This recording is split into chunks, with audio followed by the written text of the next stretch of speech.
Today's episode of the Counselling Tutor Podcast is sponsored by Web Healer. You're a counsellor in private practice and you need a website, or you've got an existing website which you need help with. Web Healer are offering Counselling Tutor Podcast listeners, that's you, £100 off the cost of a website design and build. Now, Web Healers specialise in websites for counsellors and psychotherapists. It's what they do. And the Web Healer team provide a completely non-technical, done-for-you solution, leaving you to focus your time on your clients. Operating for 20 years, Web Healer are a trusted resource amongst counsellors when it comes to getting your practice online. So get the package details and claim your £100 off coupon for your new website by going to counsellingtutor.com/website. That's counsellingtutor.com/website. Hi, I'm Rory and welcome to episode 305 of the Counselling Tutor Podcast. I'm delighted to catch up with Claire Ratcliffe, who has a diploma in integrative counselling. She's a very well qualified TA therapist, completing a number of courses at the Manchester Institute for Psychotherapy. She's also a clinical supervisor and she holds an advanced certificate in couples and relationship counselling. Today, Claire is going to share with us her observations of being a couples counsellor. So with that said, let's get on with today's episode. Welcome to the Counselling Tutor Podcast, the must-listen-to podcast for counsellors, psychotherapists, and counselling students. Here are your hosts, Rory Oakes and Ken Kelly. Welcome to the Counselling Tutor Podcast. It's episode 305. I myself, Ken and Rory, are delighted to have you here. We have 3 stops on today's journey. That's what you've come to expect. We're starting, of course, with that ethical, sustainable practice, where we're going to be delving into the Equality Act and your counselling practice and speaking about reasonable adjustments. We then go on to Practice Matters. As Rory has already mentioned, Claire Ratcliffe is going to be reflecting on couples counselling. That is definitely worth a listen. And then we move on to our student services, where we're going to be speaking about ethics in counselling. And today the specific topic is, what do you do about gifts from clients? So, interesting episode for you. Starting 305, counselling under the Equality Act and thinking about reasonable adjustments, Rory. Yeah, absolutely. So certainly in the UK, and if you're listening, maybe in a different country, there may very well be equality legislation that you have to follow. There's a lot of countries have similar legislation around equality. And in the UK in 2010, the government brought together a number of disparate acts, different acts, and put them under one umbrella, which was called the Equality Act. And part of the Equality Act is called reasonable adjustments, making reasonable adjustments for people to be able to access services. So a simple explanation of that would be that a lot of buildings now have ramps for wheelchairs, assisted chairs, so that people can access buildings, and they're called reasonable adjustments. But it's quite interesting that in counselling, we too have to consider reasonable adjustments.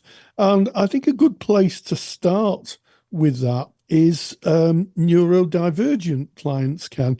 As we've talked about on the podcast many times before, neurodivergence, autism, ADHD, all the kind of presentations with under the neurodivergent umbrella are now presenting more and more in our therapy rooms.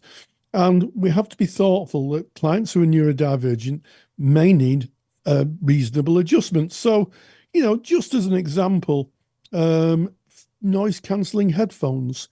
So someone might want to bring noise cancelling headphones to a session and pop them on. And with noise cancelling headphones, as long as you don't play any music, you can still hear what people are saying. I've got a great pair of noise cancelling headphones, Ken, as have you. And you can still hear what people say. It's just that the background noises, traffic, anything that's happening outside, are muted considerably. So it may be that a client says, well, can I put my noise cancelling headphones on? As long as they're not attached to music, I think that's a reasonable adjustment, Ken. It is, and you know, we're speaking about the 2010 Equality Act here in the United Kingdom, and it basically mandates service providers, and that's exactly what we are as counsellors and psychotherapists, to make reasonable adjustments to ensure that any individual that comes in that faces challenges, including those, as you've mentioned, Rory, that are neurodivergent, or even perhaps have maybe expressed some trauma in their lives, or something, whatever it is that we pick up, that they are able to access the service effectively. And it does lie upon us. And I guess it means understanding the Equality Act. So I would firstly encourage, go and re-look at the Equality Act if you haven't looked at it for some time. And of course, if you're outside the UK, you're going to have an act that governs how equality is managed and how we present ourselves within that within your country. Go and have a look at that, because by looking at that, you can kind of get a feel for it. And I love, Rory, that you've made a little handout, and we'll point you to that in the moment. And you spoke about the adjustment of allowing somebody to maybe wear headphones. Now, it may at first glance look at how can somebody sit there in a counselling relationship wearing a pair of noise cancelling headphones. But as you said, Rory, if you do a little bit of CPD on it, you can understand that the headphones are not the person blocking you out. They're blocking out the other sounds, maybe the tinkles or clatters or a ticking clock, or noises that may just be ambient noises in the room. And if we need to reference that to the Equality Act, it aligns with the Act's requirement to make reasonable adjustments by modifying the environment or providing auxiliary aids, this is quoted from the Act, to avoid substantial disadvantages. And of course, we've spoken before, and you only need to go back to our last podcast.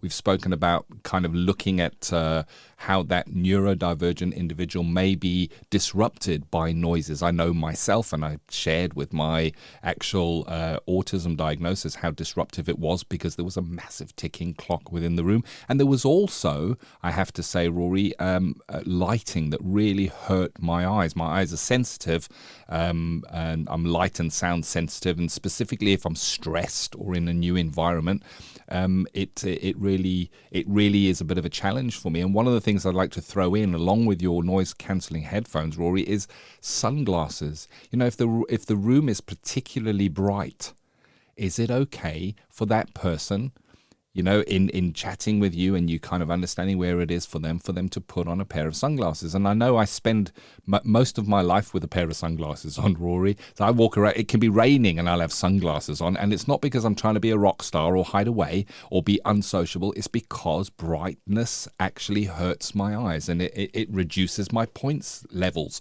It means that I'm concentrating on the pain and not being fully engaged in what's happening within that the moment. Another one that I'd like to take from the handout that you've made, Rory, which is super helpful, I have to say, is session structure. Now, we might think as counsellors, psychotherapists, that a session fits within an hour and it's 50 minutes because we have 5 minutes to say hi and 5 minutes to say bye. And that may even be part of our contract, that when somebody sits down, we say, this is how it works. Well, is there a reasonable adjustment that needs to be made for certain individuals? Maybe breaking a session to shorter and more frequent appointments, or maybe even putting a little bit of a break into the session if somebody needs to decompress or they need that break there. Rory, what's your thoughts on that? Yeah, I mean, I think this is essential anyway. Certainly for neurodivergent clients, they may ask us, you know, can I have a half an hour session, or can I just go out and sit outside for 10 minutes and reconvene? But also for clients who've experienced trauma, they may need to decompress themselves. You know, if they're talking about something that's happened to them, a traumatic experience, even the most experienced therapist who would help with pace, try to keep the client in a position where they're not reliving the trauma, they're not becoming disassociated.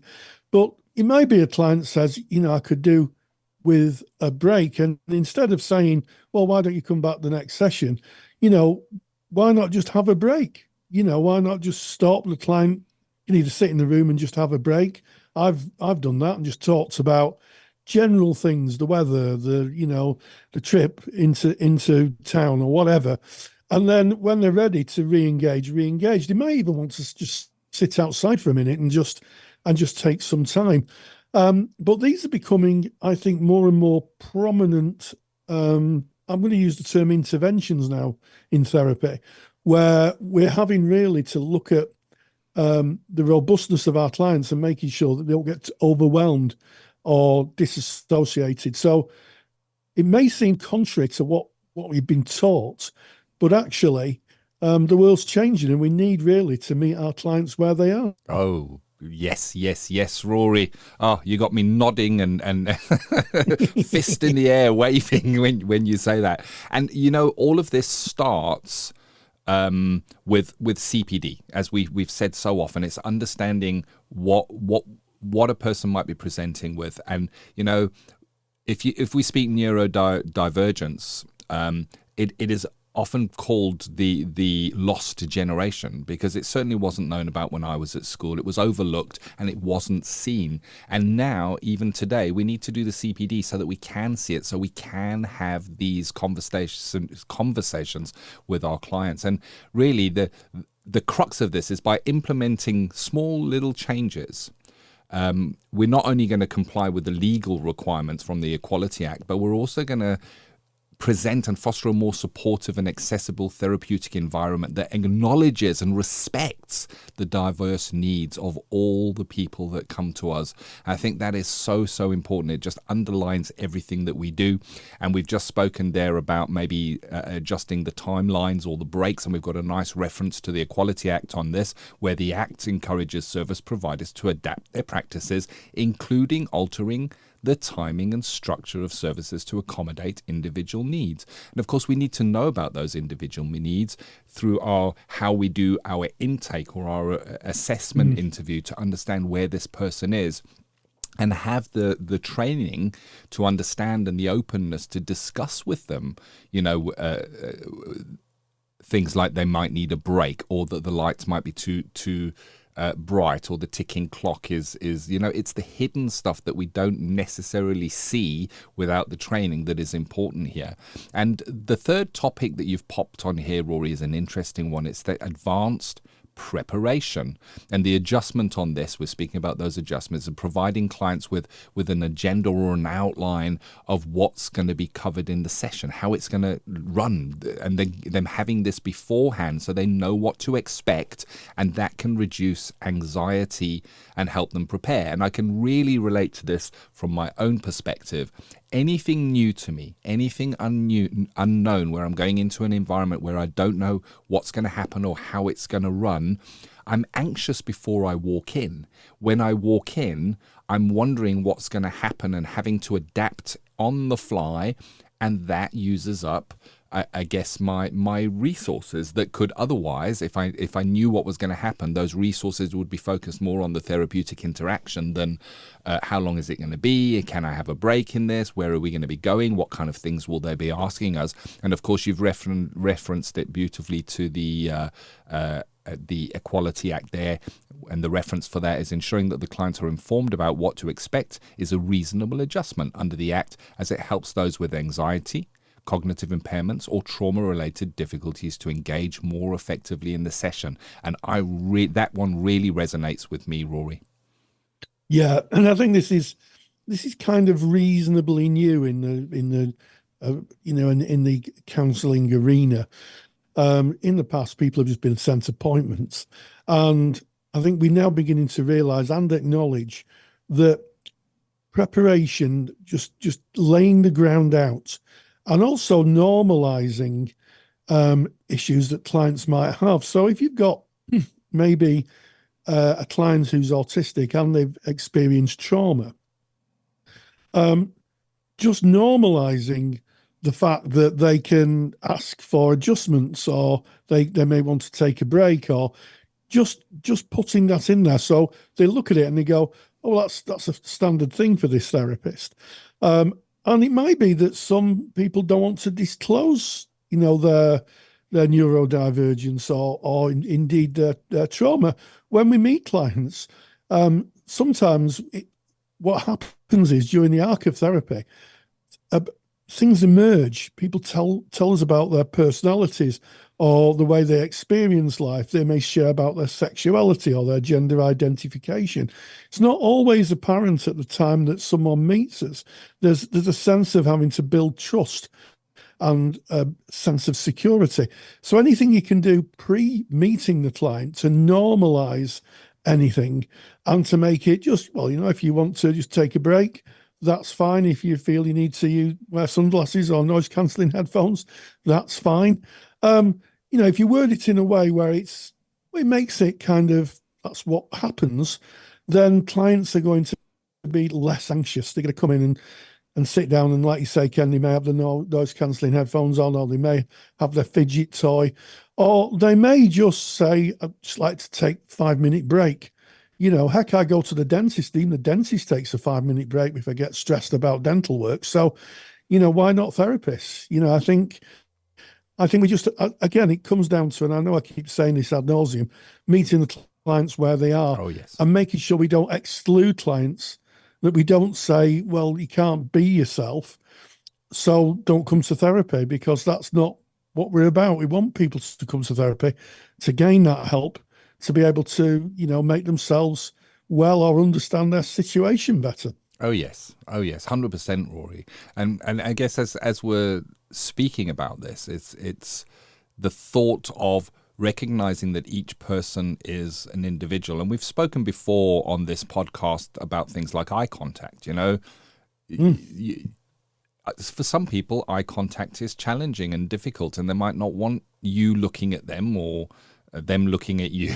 It's a choice, and it's about looking to the client to kind of set the pace, to set the way, but also, I guess, having a relook at what is our intake process. What does that look like? Have we just got this standard form that we've used for years that we just send off, that's going to give us the tick boxes in the risk assessment and what are you presenting with for therapy? Or are we kind of moving with kind of, I guess, the times, if I dare say, Rory, and recognizing that there are individual needs that are more recognized now? Are we giving a place in our intake process for that? Do we have can we customize our intake process depending on who that person is? Maybe they're not comfortable to come in and sit down and go straight into their material. Maybe they need to test the water on a session or two to kind of feel confident enough to be able to share that.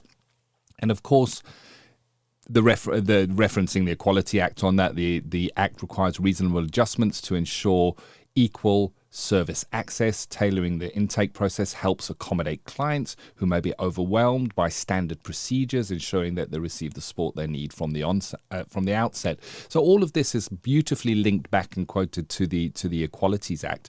And this is not Rory and I saying this is what you need to do in your practice, this is what you need to change. We're just having the conversation. I think by having the conversation makes us think, could I do something differently? Am I serving as best I can? Is there anything I should re-look at? And if it does that, if this chat that we're having now does that, then it's absolutely 100% done its job, Rory.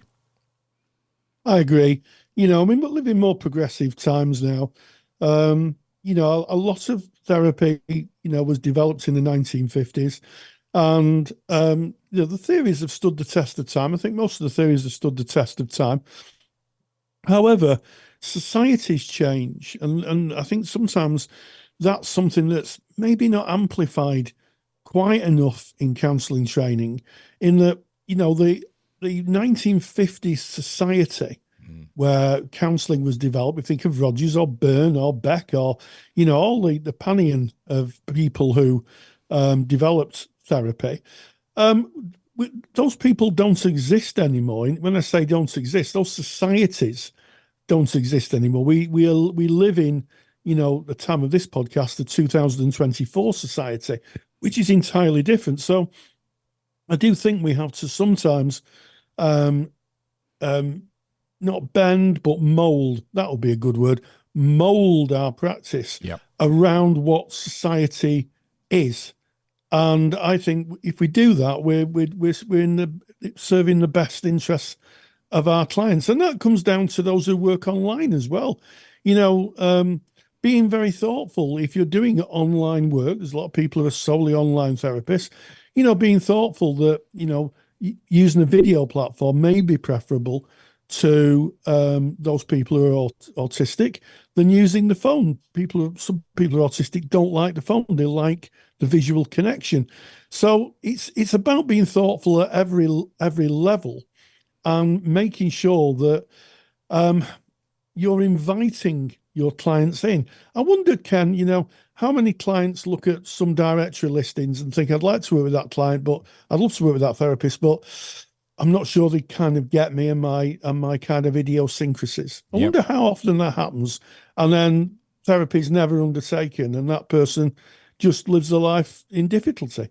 Yeah, very, very much so. So, I mean, we've mentioned before that we run training, and Rory is building at this very moment neurodivergence training for counsellors in order for us to be able to better serve our clients. And what's interesting is we've had discussions in our academic leadership team of how the assessment process might look on this. And part of that assessment process is recognizing, maybe part of the assessment process is taking the learning and then putting that into words that can go on your website so that when the client does look, they can go, okay, maybe this person can work with me and my idiosyncrasies. Maybe part of that process is examining how you might change your profile for it to stand out and be different from someone else who's just putting what they do and how they do it out there. So there's a lot to consider in there. And I liked how you were talking about the theories and where they come from, the original theories that we kind of work to. And they are from the past. There's no denying that. And what's wonderful is so much of that theory stands today. It works today. Those processes work today. But also when we're training as therapists, we learn equality and diversity. It's part of our training. It's an important part of any counseling training. But the thing is, equality and diversity is changing all the time. It is not static at all. And I was watching recently. I was going back to a program I used to watch as a much younger man, Rory. It's called Spin City. It was an American program with Michael J. Fox back in the day, where he was heading up the news department or the information department of the New York mayor's office, and they would spin everything to kind of put it out. But it was interesting for me to watch that there was a disclaimer at the very beginning of that process. So we're probably talking, early 90s, late 80s, early 90s, that was on the televisions live when I was watching it. The disclaimer that comes up now is dated comedy. This sitcom was made at a different time, and it's kind of excusing itself because it's recognizing that it maybe does not match the culture of today. And the same is true with equality and diversity in our own practices. Unless we're undertaking the CPD, doing the continuous training to understand how culture is changing and moving and morphing, then we're less able to, I like how you said it, Rory, mold our practice around it. And as counsellors, I think we don't aim to be fixed in our ways and this is the way that we do it. We want to be led by our clients and we want to best serve our clients. And I think equality and diversity, revisiting that Equality Act and thinking about reasonable adjustments, what can we do in our practice? I think that's a beautiful way to do it, Rory. Yeah, absolutely. And as we kind of round this topic up, I had a little trip into directories, and what was really interesting is there are still people use the term BAME, Black, Asian, Minority, Ethnic. I work with the BAME client group, and actually, there's lots of changes in the language now. So if you're using that term, it's actually outdated, and it actually goes to the root of what we're discussing here, which was how fast things change and why CPD is important. If you are outwardly attracting clients, language now has become really, really important, and how you not only how you use the language, but actually exempling how you apply diversity in your practice, it's no good to say I'm a diverse counsellor. I work with diverse clients groups. How do you work with them? What would a diverse client expect from you?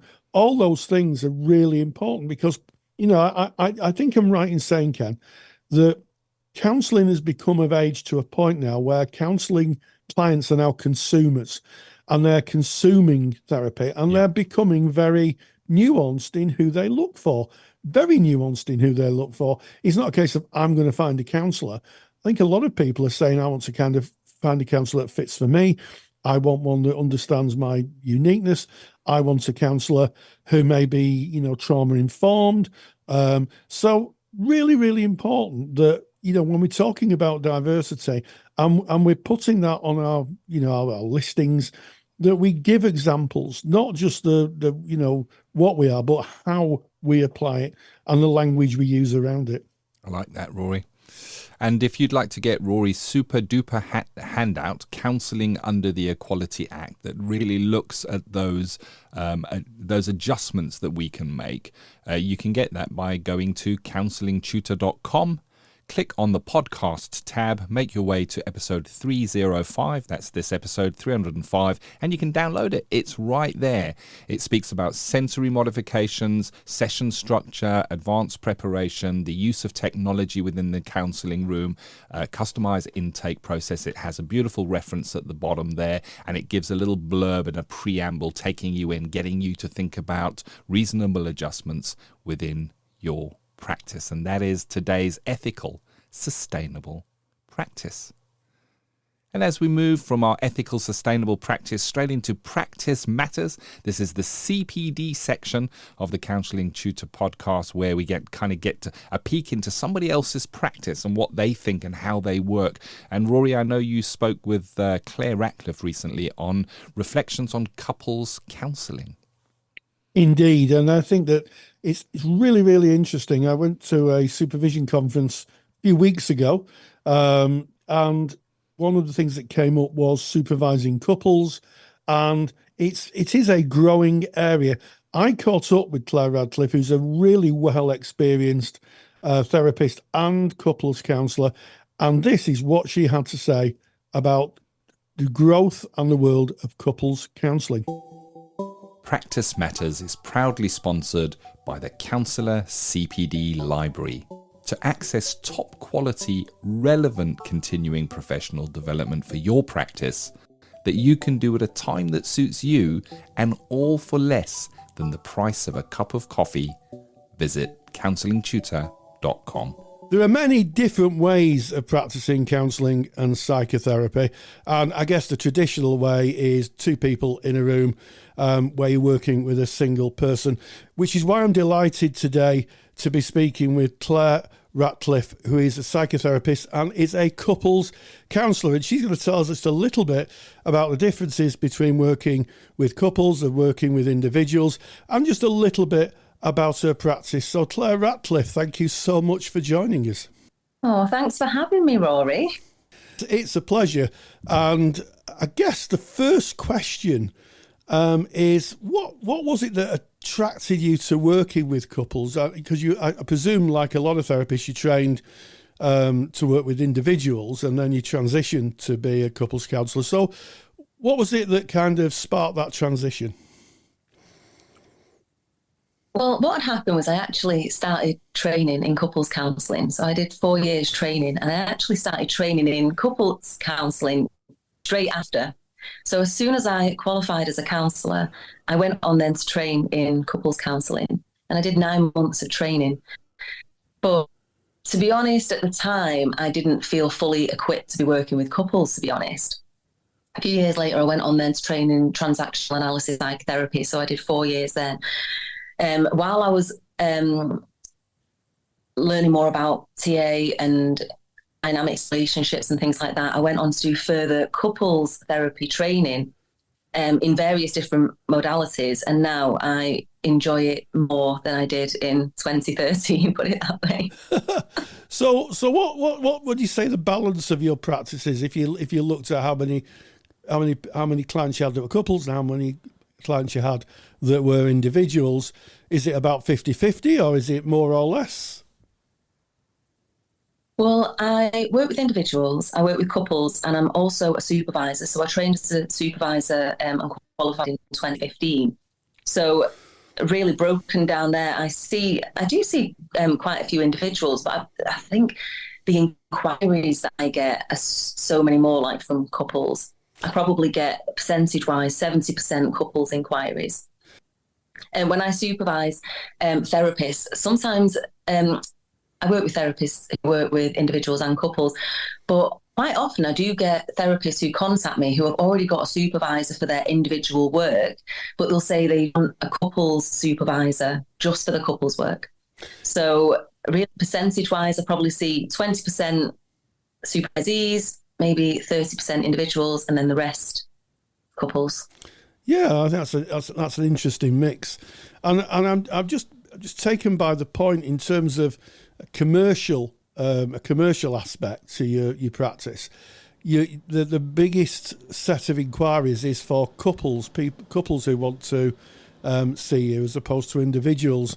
I think that's quite interesting. It certainly was something that I noticed in my practice when I practiced, that I had more inquiries for couples than I did from individuals. And I often wondered why that was. Have you any thoughts on that? I think now, I do think that now couples are seeking more support and there's not as much stigma as there used to be. I think with relationships in the past, it would be don't share your troubles, don't say that you're struggling, put on a front of everything's going okay. And I think now people are actually more open talking about the difficulties that you experience, because being in a relationship or being married, it isn't easy. It is work because it's two individuals working at creating a life together, and that isn't always going to be sunshine and roses and everything else. You're going to come across difficulties and challenges, and now I just think there's more out there that people feel comfortable to access that support. So definitely over the last few years, couples inquiries have been through the roof, and I think it's really great because I do think couples need the support. I mean, I'm saying couples a lot. I do work as well with relationships where it consists of more than two people. So sometimes there are three people in the relationship, or it's, polyamorous relationship. But couples definitely are looking for more support now in the relationship, I think. And there is less stigma. So sometimes I'll get an inquiry and they'll say, I've been passed your details by such and such body who had couples therapy with you 3 years ago. So friends are now talking to one another. Do you see a therapist? Oh, we were seeing this person. And so I think maybe quite a few years ago, people didn't really tell that they were having support for the relationship as much as they do now. Yes, I would agree. And I think there's an aspect of women's voices being heard as well. Certainly in my generation, when I grew up, when I was young, women's voices weren't as validated, and women were discounted a lot. There's a huge amount of sexism, and now what I'm seeing, and I'm pleased to see it as the father of a daughter and the grandfather of a granddaughter, the women's voices are being heard, being validated, and there's more kind of. The sense I get, and it's not the same for every relationship, but the sense I get, there's more of an equality within relationships. There's more of a conversation going on about how to push them forward.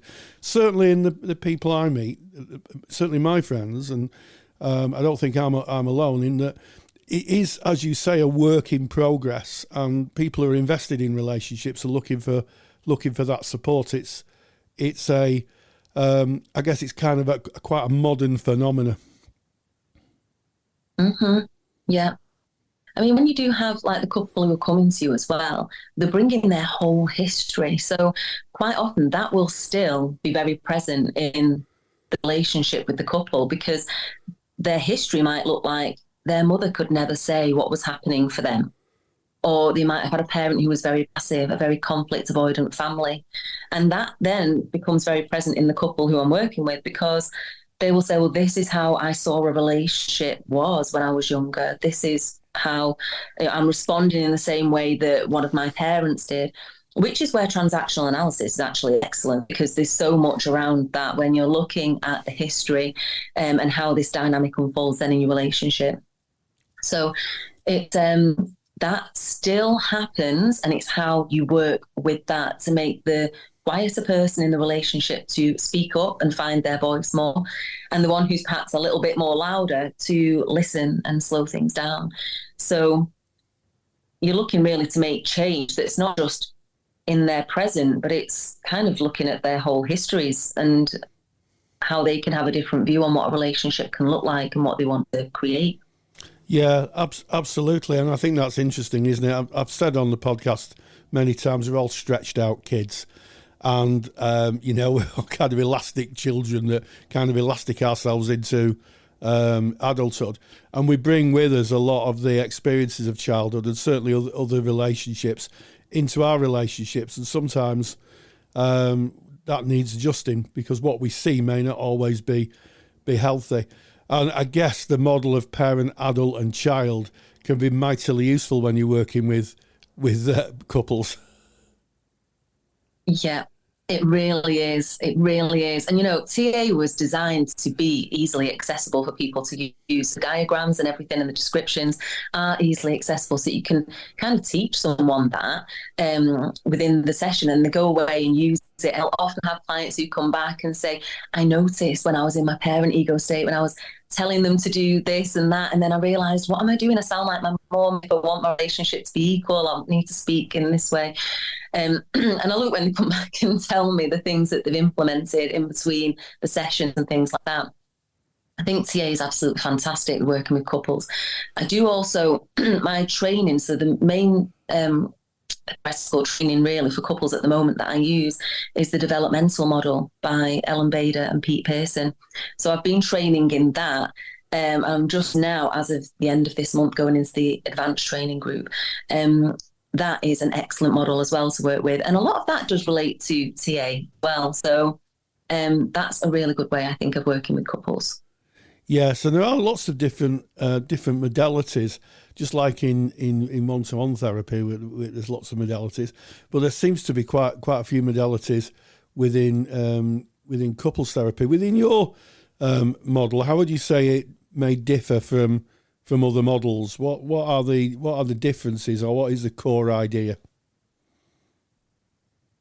Well, when working with couples, I really wanted to get a good grasp of so many different modalities to see what works well, and they're all, they all have the benefits. Really, there's different things that I take from each one. I've been on a few different training courses, but the developmental model, that one is actually based on the developmental stages that the couple go through in the relationship that are very similar and align with the stages of childhood development. So Margaret Marler, who has all the different stages of like symbiosis and separation and individuation, all the developmental stages within your childhood is almost taken there and put in your relationship. So when a couple first meet and they're in that symbiotic stage, they find every single thing that they have in common. So they're like, oh, I like Chinese food. Oh, so do I like Chinese food. Anything that creates a bond that look how similar we are. Look at the things that we both like. Look at the things that we don't like. And they create that type bond, which is good. That's needed. And that's how it is with the child and the parent, creating that symbiotic bond.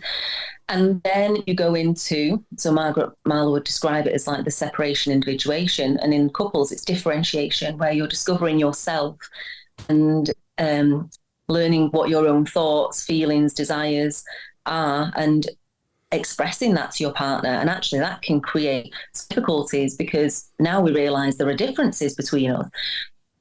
So it goes on really to all the different stages. And when you have a couple who come in, they might be in different stages. So you're working really of how they can develop within the relationship, the same way that the child develops through their childhood is.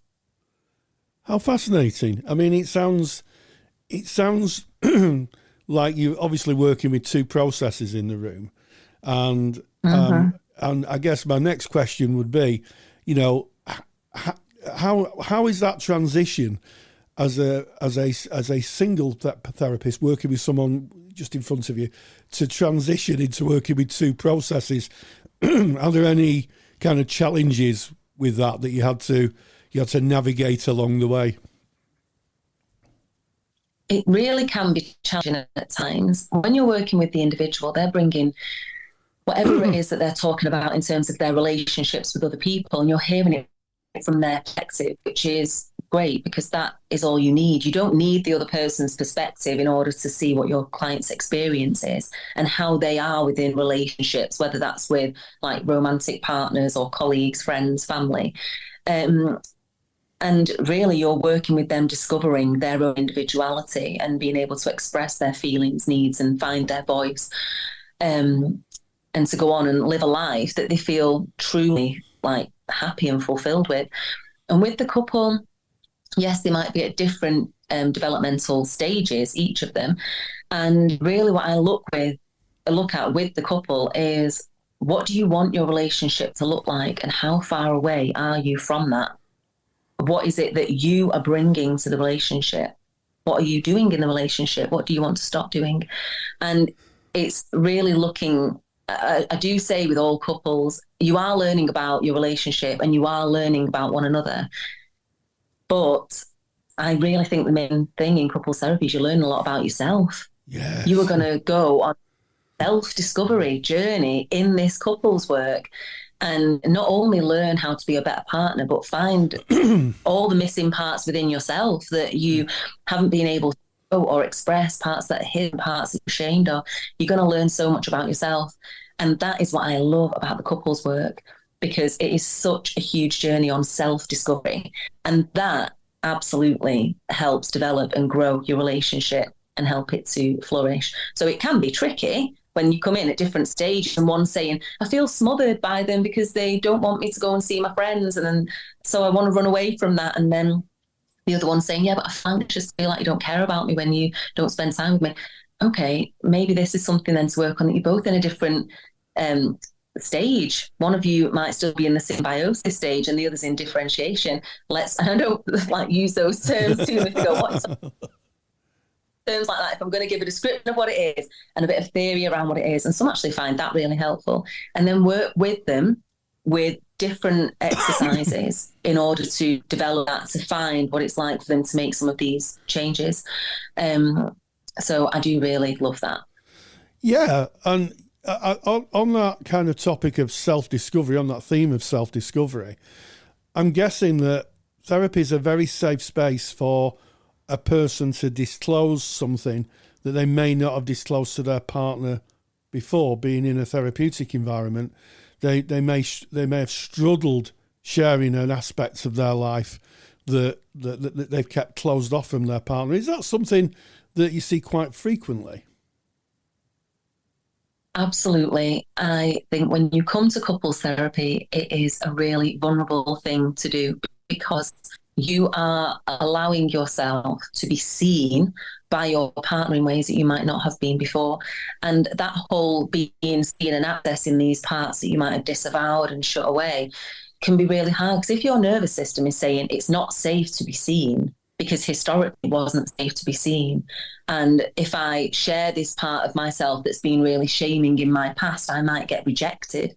What I reveal, my partner might not like. What if they see me differently? What if they leave me?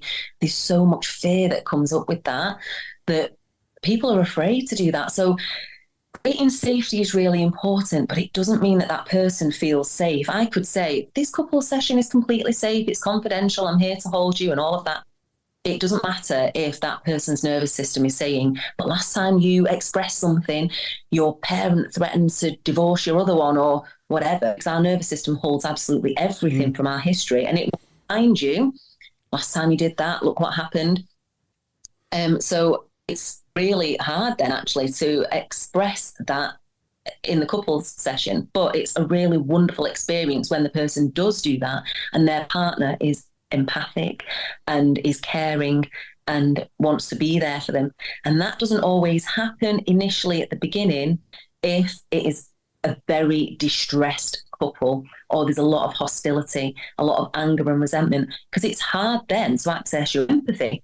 So I would not encourage someone to reveal so much about themselves if I knew the empathy wasn't really there from the other.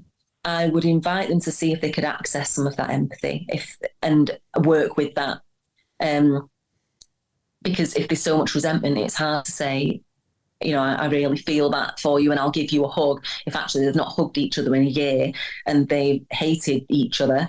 It's really tough. So that can be difficult, but when they do start to access that vulnerability and it's really acknowledged by the partner, it can be a lovely experience.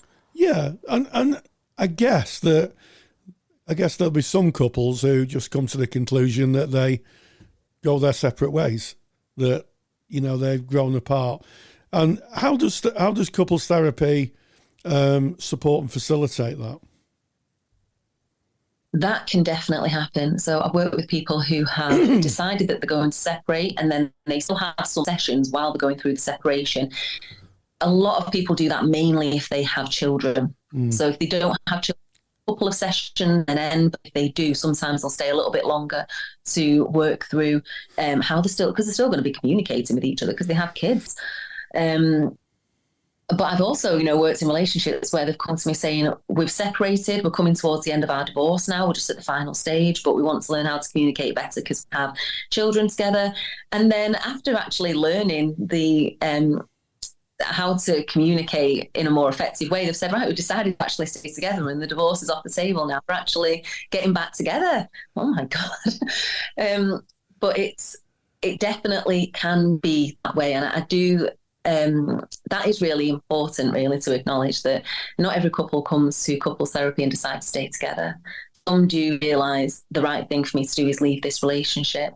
And that isn't a bad thing. I think you've come to a decision then that's right. You've listened to yourself, your own internal voice, and a true internal voice. So I don't mean like the critical parent voice and making a decision from that, or the scared child voice or anything like that. You've really thought about this and you've come to a decision that feels absolutely right for you.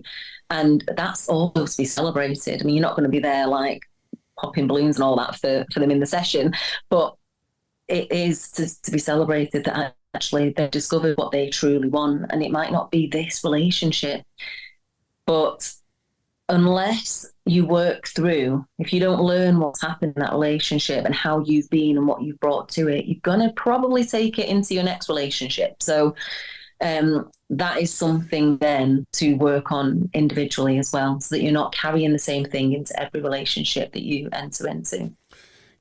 It sounds like some of the work's almost magical. You gave us that pastiche, if you like, of a couple who are getting divorced and then they come to couples therapy and they find themselves again. There's something quite wonderful in that. One final question. There'll be people who are listening, the listener, as we like to call them out there, maybe listening and thinking, I'd like to train as a couples therapist. What kind of observations would you give someone? What would you ask someone to think about before they signed up to do a couples training course? Okay, so there are many different training courses out there. There are so many. I've probably been on half of them because I finish one and start another. So I've learned lots from different approaches, and some are similar, they have different links, and others are so different in terms of their approach or the directiveness.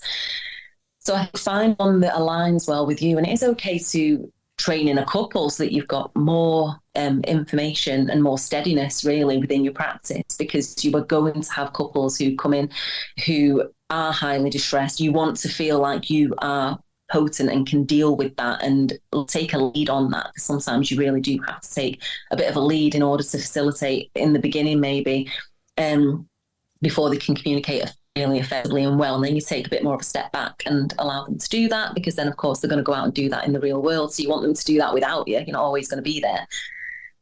But what I did, so when I did that first initial training in 2013, I trained 9 months with that particular modality, and it didn't really fit right with me. So I went and read lots of different books about couples therapy, all different approaches. I really love Imago, so I did some Imago training, but I'm not a certified Imago therapist. But I really love a lot of the aspects of that. So I do take that. There's a lot of books. Harville Hendricks has written a couple of books on Imago therapy. Those are really helpful. Find something that you feel works well for you. When I read In Quest of the Mythical Mate, which is based on the developmental model, and also have another book called Tell Me No Lies, so that's Ellen Bader and Pete Pearson. I love that. And I felt that same feeling that I felt when I discovered transactional analysis. I thought, this resonates. This is what I want to learn more about. And then some of the couples training courses will offer a 1 or 2 day workshop to get a feel of it before you go on to do the full training. So that is a really good option, I think. Also, what I would say, if you're going to be training as a couples therapist, I think it's really important to have a supervisor who is a couples therapist and who has had couples therapy training. So when I very first did it, my supervisor was not trained in couples. And when I would take things to them, some of the things they were like, oh, I'm not really sure how you deal with a situation like that. Or they get mixed up in transference, and some of the advice I was given or information actually wasn't that great for me at the time. So now, I mean, I have 3 supervisors now because I have them for different things, but I have one who is solely couples therapist. She specialises in it. She writes books about it. She's absolutely fantastic. I go to her and take my couples to her. So I do think it's important to have a supervisor who works with couples, because it is a different way of working. But there's so many books out there now that you could read through and see which one really feels like something I would enjoy working with. And there's loads of couples training courses out there, and I love so many of them. Well, I think those on those very wise words, Claire, will bring the interview to an end. If you want to know Claire's details, if you go to Counselling Tutor, find the podcast tab, go to episode 306 on counsellingtutor.com. We'll put some details of Claire and her practice where you can reach out to her. Should you want couples therapy. And as always, there's a close. Claire Ratcliffe, thank you so much for joining us. Massive thank you to our guest, Claire Ratcliffe, and of course to you, Rory, our super duper host who held the conversation, bringing us the good stuff. And of course, going out and doing the groundwork, Rory. I've got to say thank you for that. You go to these conferences, look out the speakers that make an impact and have something interesting to say, and you bring them to our audience here at Counselling Tutor. And we're so grateful for that. I know I am anyway. And that was our Practice Matters. Don't forget to pop that down on your CPD tracker. And we now move on to our Student Services. Student Services is sponsored by Counselling Skills Academy. Have you ever wondered if you're using counselling skills effectively? Confidentiality means we rarely see skills used by others, so it's no wonder that so many students say they lack confidence in their counselling skills. That's why I built Counselling Skills Academy. Counselling Skills Academy is an online course that you can do at your own pace. It will give you the skills competence and confidence to know that you're using your skills most effectively. You will see real counselling skills used by a counsellor in real life sessions, covering everything from how risk is assessed right through to working towards an appropriate ending. Visit counsellingskillsacademy.com to learn more and to claim your Counselling Tutor discount. That's counsellingskillsacademy.com. Student Services, of course, recognising you, the student, on your journey, on your formal journey to become a counsellor. And one of the things that comes up quite a lot is, what do I do if my client offers me a gift? Rory, what do you do? Oh gosh, well, I mean, I think it's good to paint some background. When Ken and myself taught, we would have occasionally the odd student who'd hang back, maybe at a break, and then come up to us and say with brevity, I've got something to ask you. What a client bought me a box of chocolates, and say, well, very, very good, and I think a lot of students get very, very worried and very hung up about gifts and how they should deal with gifts. And I've got to be honest, I've changed my position I've changed my position a good few years ago. I was kind of taught that you shouldn't really accept gifts, but I began to appreciate that a gift could be part of the therapeutic relationship. It could be a client saying, thank you for all you've done. And it's the appropriate of the gift, not the gift itself, that's really important. So if you're a student and you're listening to this and you're wondering what gifts you can receive, my observation would be, first of all, if you're working for an agency, which a lot of students are working within an agency, go to the practice manager and ask if they've got a policy on gifting. Because I know that when I worked for Mind as a student, it was many years ago now, we had a gifting book, and anybody who gave a gift, you'd say, thank you very much, and that's very kind, and that's lovely. And then when the client had gone, you would go to the practice manager, show the gift, put it in the gifting book. If it was a box of chocolates, you could leave it on the reception and let all the other staff have a chocolate, which was always nice. There's always chocolates on the reception when I worked there. Or you could take it home yourself. If it was something a little bit more, shall we say, personal, like a ring or a charm or a bracelet, then the practice manager would kind of take a view on the value of it and say to the person, well, that's a lovely gift. We'll put it in the book. You take it. That's fine. If it was something where someone had left you the deeds to their house or the keys to their car, then I think we're into a different conversation again. And I'll put you in their will. I've known it happen once, and it spoke so many years ago. Who the client said, I'm going to put you in my will and leave you some money. That then becomes difficult, and that takes a little bit of negotiating. But as a student, I think your first port of call is the practice manager, the policies and procedures of your organisation, and then, of course, supervision. Because I think that if you're working as a student, you're working usually for free, and to get a gift at the end of it, I think is just so affirming to the therapist. I know we're giving people, but just to have something come back to us unsolicited, I think can make a great deal of difference. Certainly, if you're going through the long haul of being a student, just to have someone say thank you, and give you a box of chocolates or a bunch of flowers or something, a card or something like that, I think is wonderful, and sometimes can make it all worthwhile, Ken. Very much so. I like that you suggested the first place to look is speak to the practice manager, look at your policies, because it may be that no gifts may be received within the agency. I've certainly worked myself in organisations where there was no gifting. You need to know where you stand on that. It's a two-sided coin, I'm going to go with here. Yes, it is affirming, as you said, Rory, to receive something. I mean, we don't expect it. There's no expectations. Not what we do counselling for. We don't do it for the gifts that we might receive. But it can be affirming. It can be very pleasant. It can come as a surprise, and it can be a lovely gesture. And I think back to when I was a younger man, I used to struggle with compliments. I worked in entertainment for some years, and when people would compliment me, it made me very uncomfortable. I would just try to squirm out of it. And I learned that the best way to handle it is to actually just say thank you very much, because I was looking at it from my perspective, from my frame of reference of, oh, don't shine attention on me. Just, I was just doing my job. Thank you very much. But kind of, shh, this was back as an entertainer. But it was reframed for me when somebody suggested, think about what it means from their perspective.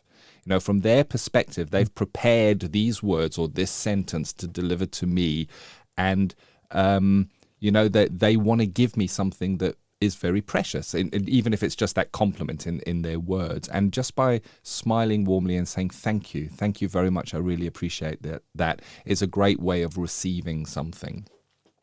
Absolutely, Ken. So the other side of the coin is, as you said, Rory, and the reason, I guess, why gifting has got the, dare I say, a stigma around it. I bet you if you jump into the Facebook group and start speaking about gifting, you're gonna have people in both camps here, and gifting, it can become, and I'm thinking back at school when in the last day, you sat there, and then a child will go and put something on the teacher's desk, a little package.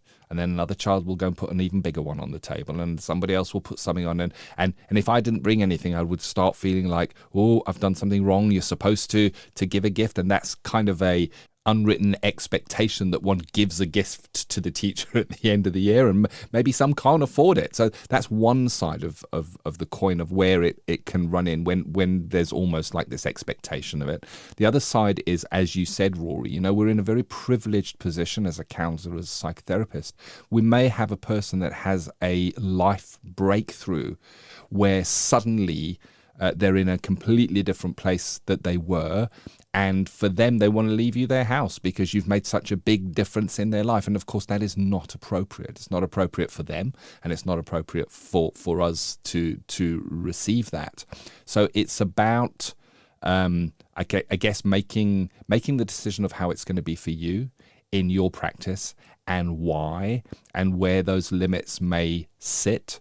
But I do remember us, Rory, speaking about this very same topic in a podcast where a gift that was given by somebody happened to be a Rolex watch. It was not counselling or psychotherapy. And I wonder if you can delve into the archives, Rory, of your memories and tell us that story. Because when I say a gift of a Rolex watch, it instantly within me brings up that's inappropriate. But when it's framed within how you're going to tell this story, it wasn't inappropriate at all. Yeah, so it was many, many years ago when I worked in the commercial world. I was at an exhibition. So I think long-term listeners of the podcast will know that I used to work in the photographic industry. And as part of that, I would attend events or launches or exhibitions where people would exhibit their wares, and where the company I worked for exhibited their products. One day I was sat in, I can't remember what it was now. I'm going to say it was a product launch. It was a camera company's product launch, and I sat next to a guy, and I said to him, it was for journalists, members of the public, people in the trade, so very diverse group of people in terms of who got to see the launch of this new product. And he had a very smart Rolex watch. And I said, that's a lovely Rolex watch. And he said it was a gift. And I said, who from? And he said, the Sultan of Brunei. And I said, why did the Sultan of Brunei give you a Rolex watch? And apparently this chap, I won't go into exactly what he did, but he worked for the Sultan of Brunei for a period of time. And at the end of the engagement where he worked with the Sultan of Brunei, the Sultan himself didn't give them out, but his assistants handed out boxes, and he opened his and he had a Rolex wristwatch. And I said, well, that's absolutely brilliant. That's a lovely gift. And they are very expensive. And to which he kind of laughed and said, do you know how much the Sultan of Brunei is worth? And I said, no, and it's a substantial amount of wealth. I mean, it's just eye-watering. And he said it's the equivalent of someone giving me a chocolate bar in terms of value. Now, I don't want to diminish the Sultan of Brunei's generosity here. I'm sure that, he gave it out in good faith. But in terms of the impact on the wealth of the individual, it was negligible. It was literally like buying someone a bag of sweets. But obviously for this guy, it was great because he got himself a very expensive Rolex watch. And I think that some of the times when we're receiving gifts, one of the things we have to take on board is who's giving us the gift and what is the means of them giving a gift. So, if I'm working with someone who's in, sort of reduced circumstances, and they give me a gold chain, that's very different, I think, from somebody who is in, better circumstances who might do that. I mean, either way, it's a very difficult dilemma. And I think when it comes to gifting, you have to have your you have to have your ducks, not eggs, ducks. I'm thinking of something else. Ducks. you have to have your eggs and ducks in a row. You have to have a clear policy in your mind. And as Ken said, that policy may come from the organization. The organization may take the weight off you there and say, look, it's just no gifting, or have a gifting book or have a policy on it. So if someone does offer you a gift, you can say, that's so kind, thank you so much. But the organization won't allow us. And sometimes, we would send things to the charity shop. and mine had a charity shop, and we'd send stuff over there. So I think that it's about being clear in the policies and procedures, and certainly if you're a student, that's about your organisation, what gifting is. And if you get a gift that feels a little uncomfortable, I think I would act on that. If someone gives you a box of chocolates, well, that's lovely. If someone gives you something that's rather more expensive, then maybe you need to speak to someone, your supervisor or the practice manager. Can be a very, very difficult area, I have to say, Ken. It is. It's a nuanced topic. It requires thinking. It's why we're speaking about it. We're certainly not saying you should do this or you shouldn't do that. No. We're saying have a think about gifting, because what you don't want to do is be in the position where you might be at the end of a session with in your placement counselling, and somebody gives you a gift, and then right there in the moment, you're caught unawares, you're caught by surprise, and you go, what do I do now? Can I take this? Do I have to give this back? What do I do? So it's about thinking about it. And if there isn't a policy within the place you're doing your placement, well, have a think about it and still have the conversation with the practice manager and say, this is what I was thinking, and how does that fit? Is that okay? And remember, it's your practice. And of course, there is another side to gifts as well, and it's the motivation behind the gift. We can't see what the motivation is. But like you said, Rory, a box of chocolates, lovely, a chocolate bar, lovely, things like that. But it may be inappropriate at times. It might be a bunch of red roses because the client may feel an attraction towards the counsellor and is kind of trying to make a romantic gesture. It's a really interesting and nuanced topic, and we can't go into every single aspect of every gift, but it's worth having a think about what that might look like in your practice as a student, as you can go into placement and beyond, Rory. Yeah, absolutely. And I think it's one of the things that one gets used to, the gifting and appreciation from clients. I think you develop a way of working with that. And if I ever receive a gift, my final thoughts on this: if I ever receive a gift from a client, the first person I go to is my supervisor and explore what that is, and the meaning of it, and the appropriateness of it. I have to say, I have to make full disclosure here. I think I've had a couple of gifts through the years, and both were heartfelt. One was kind of ironically humorous. Someone gave me a bin bag of toilet rolls, and because they'd used so many tissues in the session, and we'd run out of tissues, so we had to use toilet rolls. They were clean, they were new, they were in a packet. And at the end of the session, she came in with a bag of toilet rolls and said, as I've used all the toilet rolls when I was a student, as I've used all the toilet rolls, I brought you some. And I had to go dutifully put that in the gifting book. That's lovely, isn't it? Because it's relevant to what the journey you've taken together. It was good humoured gift to you. I like that, Rory. Yeah, and of course they went into the stock cupboard of the organisation. But it's lovely to be recognised, and also I think that it is a two-way street, therapy, and to have acknowledgement from the client to you about how you've worked with the client, your non-judgmental approach. The fact you've given time, I think is rewarding in itself. It's just we have to be a little bit thoughtful. Indeed. Thank you, Rory. So this has been episode 305 of the Counselling Tutor Podcast. Yes, we started off with ethical, sustainable practice, and we talked about counselling under the Equality Act or any other legislative acts that might cover equality. Different countries may have different rules around this, but some useful observations and ones that can be easily applied in your practice. In Practice Matters, we caught up with Claire Ratcliffe, and she talks about her experience of couples counselling, valuable information, and I think an interesting departure from the usual interviews we have, where we talk about people counselling individuals Claire's description of couples counselling, I thought was incredibly useful, and may open new avenues up for people who want to go down the route of being a couples counsellor. And then finally, student services, we touched the thorny issue of gifting from clients. How does one receive a gift? What might one have to think about? And the procedures that we might have to implement just to make sure we're staying on the right side of being ethical. And finally, I'd like to thank everybody who has left a 5-star review on our iTunes podcast page.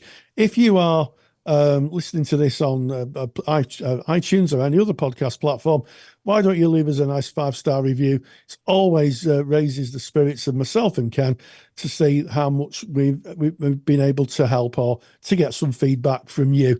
And also, if you find that our conversation has been helpful for you, why not share it with someone else? Why not pop it onto someone's timeline or email it to a friend who may be a therapist, so they can hear the podcast and get the value that you've got from our conversation. And it's always a pleasure to be part of your journey in counselling, whether you be a student or a qualified practitioner, or even someone who might just be listening and considering joining and starting on the journey.